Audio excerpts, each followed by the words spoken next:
Et bonjour. Donc j'accueille aujourd'hui Rosanna qui a accepté de faire une petite interview en direct de la Suisse. Voilà, donc Bonjour Sandrine.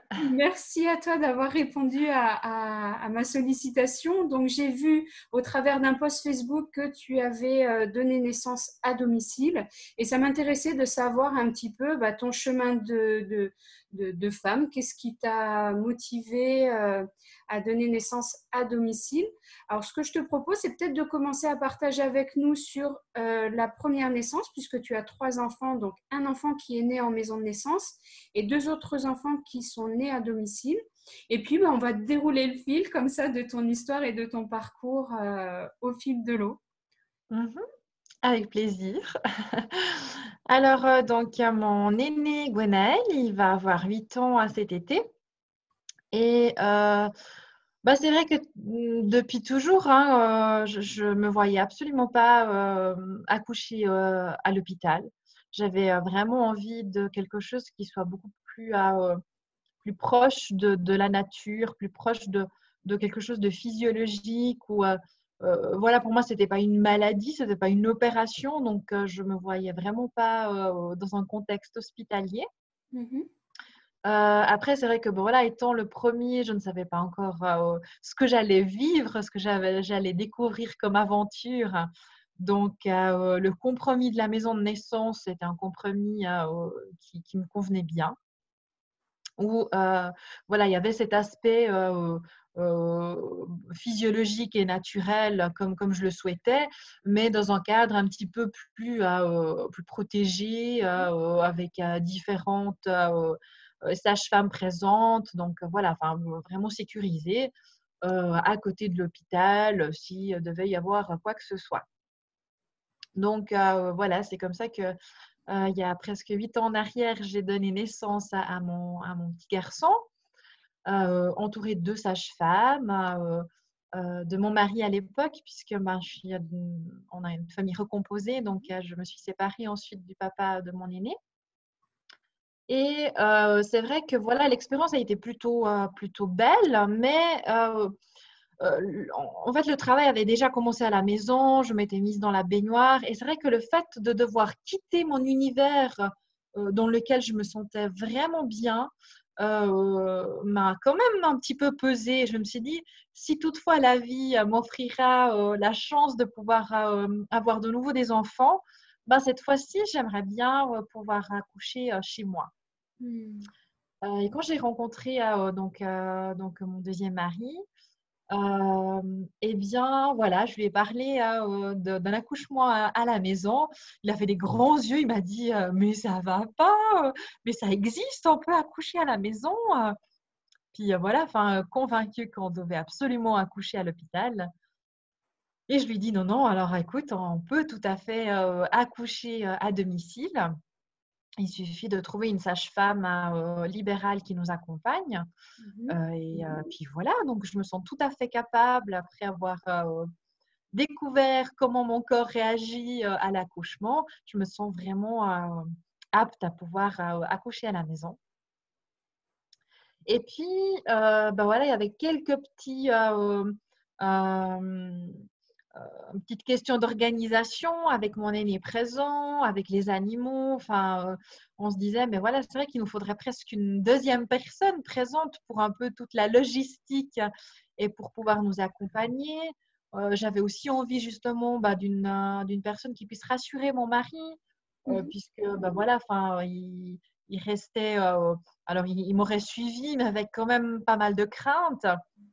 Et le destin a voulu en fait que je participe à un concours sur Facebook qu'une doula lançait sur sa page et que je remporte donc le concours qui était Il n'y a justement pas le de hasard, hein? suivi, mais non, qui était vraiment le suivi du coup à moitié prix d'une doula pour tout le temps de la grossesse et puis l'accouchement et le post-accouchement. Mhm. Donc, voilà, enfin, j'ai rencontré cette doula qui s'avérait habiter pas très loin de chez moi en plus, hein. Donc, vraiment, tout se déroulait comme devait se dérouler. Donc, elle a pu nous rencontrer. Elle a pu rassurer mon mari, lui parler, lui expliquer son accompagnement, le fait qu'elle serait là le jour J, qu'elle s'occuperait autant des animaux que de notre aîné. Donc voilà, c'était vraiment, vraiment chouette, quoi. Tout se faisait très, très naturellement. On est tombé sur une sage-femme incroyable qui nous correspondait vraiment magnifiquement bien. Euh, donc c'est vrai que voilà, le jour J de la naissance de ma deuxième est arrivé. Donc la doula, c'était donc la première personne qui est arrivée chez nous. Pour cette naissance, il y avait aussi la sœur de mon mari qui a pu assister et nous aider à cette naissance. Et puis donc ma fille, elle est née dans ma baignoire, tranquillement, au petit matin, voilà, enfin tout bien, quoi, avec ce petit monde qui nous a accompagnés pour cette naissance. Et du coup, bah, quand je suis tombée enceinte de ma troisième, eh bien là, la question ne s'est même pas posée. C'était on change pas une équipe qui gagne, donc on reprend la même doula, on reprend la même sage-femme. Et puis du coup, c'est un accouchement encore plus rapide, c'est un troisième, donc voilà, ça s'est passé très très vite en 3 heures. Voilà, ça s'est de nouveau fait un petit peu euh, avec un peu d'avance, donc je m'attendais pas ce jour-là à accoucher. Je disais encore à mon mari, non, non, je suis sûre que ça sera la semaine prochaine, sûrement pas ce soir. Puis voilà, les contractions sont arrivées pendant la nuit, puis je l'ai réveillée, je dis, ah ben en fait, je crois bien que c'est maintenant. La doula est de nouveau arrivée en premier sur place. Et ben, c'est elle en fait qui m'a vraiment accompagnée pratiquement pendant toute la naissance, puisque mon mari paniquait parce qu'on n'arrivait pas à joindre la sage-femme qui, quand on a réussi à le joindre, nous a dit: «Je suis déjà sur un accouchement, donc je ferai au mieux, j'arrive au plus vite». Puis moi, je disais: «Ah, mais c'est pas grave, je vais accoucher toute seule, il n'y a pas de souci». La doula était là, donc j'avais vraiment aucun souci. Et puis, en fait, la sage-femme, elle est arrivée 10 minutes avant la dernière poussée où ma troisième fille est sortie. Donc voilà, enfin, 3 naissances, franchement, incroyables. Je ne changerais pour rien au monde. C'est vrai que voilà, c'était vraiment quelque chose qui m'a super bien convenu avec une sage-femme incroyable. Cette doula qui, entre-temps, s'était aussi perfectionnée. Elle a pu m'accompagner avec différents outils, que ce soit la parole au bébé, l'acupuncture. Donc vraiment, enfin, j'ai eu vraiment un accompagnement avec des massages, des huiles essentielles. Donc, très, très nature, comme vraiment je le souhaitais. Super.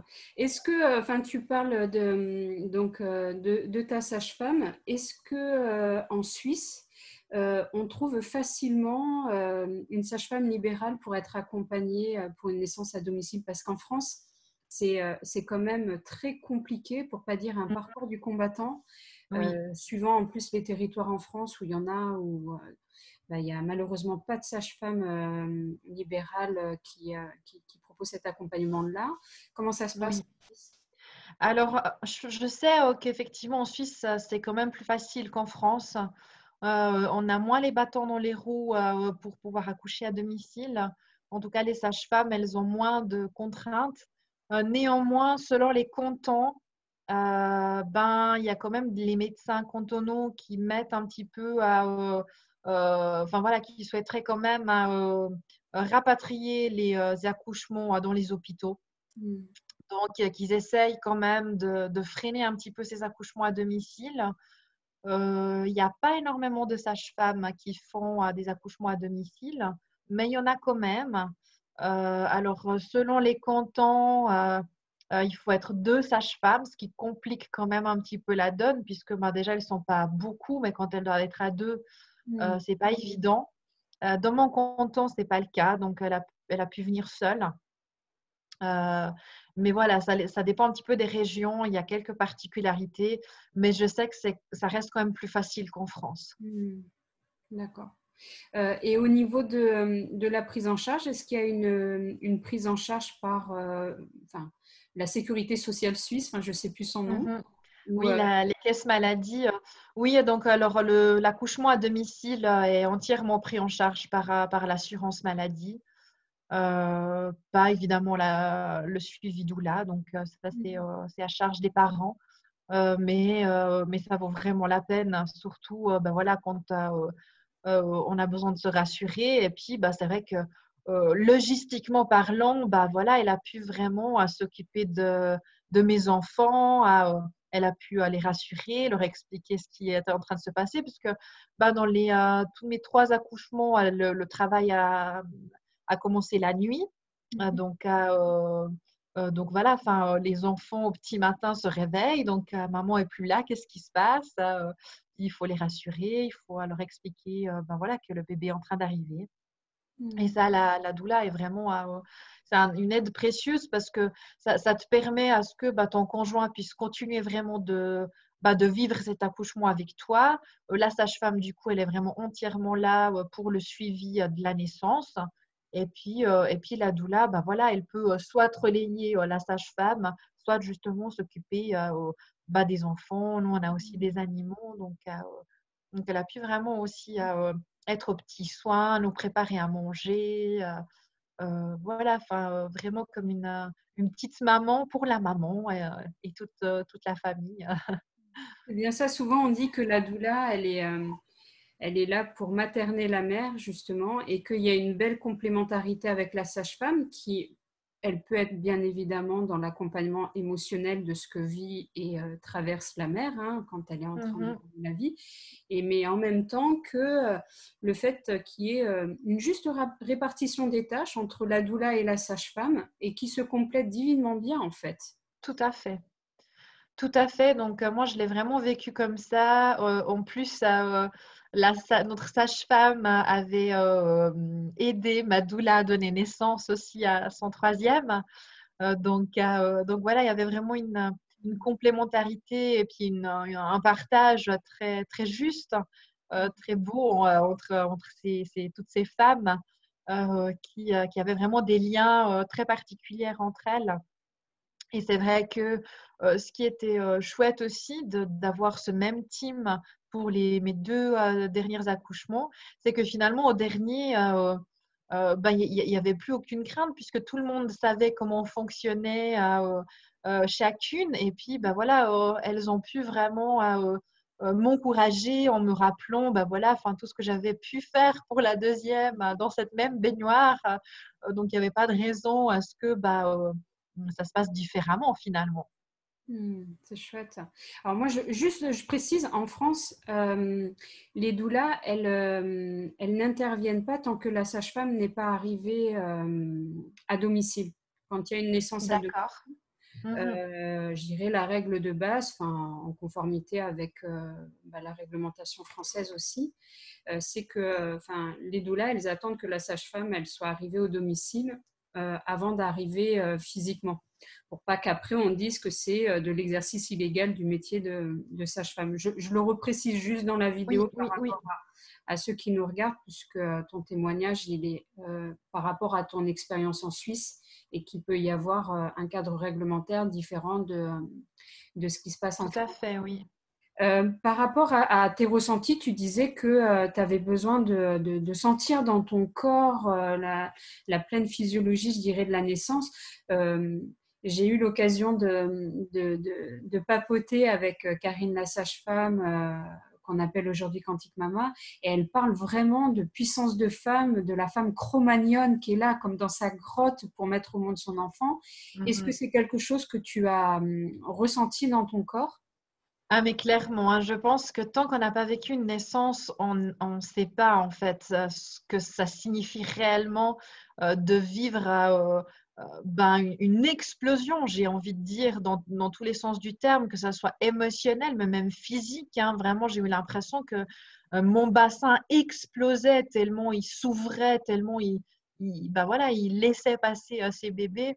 Et je pense que justement, c'est pour ça que j'ai eu très fortement envie de pouvoir accoucher à la maison pour mes autres bébés, puisque le fait d'avoir un peu coupé en fait cet instant dans ma baignoire avec mon aîné où j'étais vraiment en pleine connexion avec mes tripes. Hein, donc vraiment, enfin, j'ai l'impression qu'on se transforme complètement, on n'est plus du tout la même personne.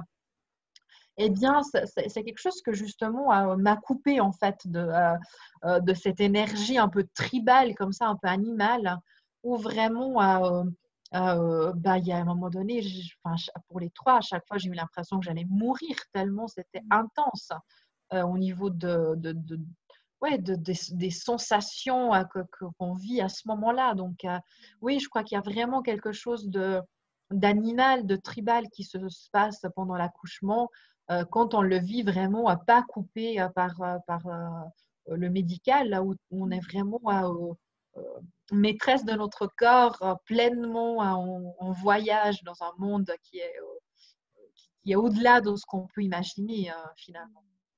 Est-ce que tu as ressenti à ce moment-là, quand tu étais dans cette phase-là, euh, un besoin particulier d'être entouré ou au contraire qu'on te laisse vraiment dans ta bulle et dans ton ressenti? Enfin, est-ce que tu te souviens de quels étaient tes besoins à ce moment-là?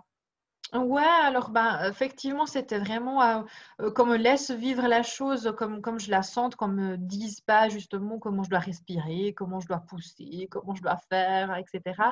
Mais par contre, j'avais besoin de présence quand même, et autant juste une présence émotive, mais aussi une présence physique. C'est vrai que euh, à toutes ces personnes qui m'entouraient, que ce soit mon mari, la doula ou la sage-femme, je leur demandais vraiment de me masser le dos et surtout le bassin parce que j'avais terriblement mal. Hein. Donc, c'est vrai que ma dernière, elle faisait comme 4 kilos, donc c'était un gros bébé.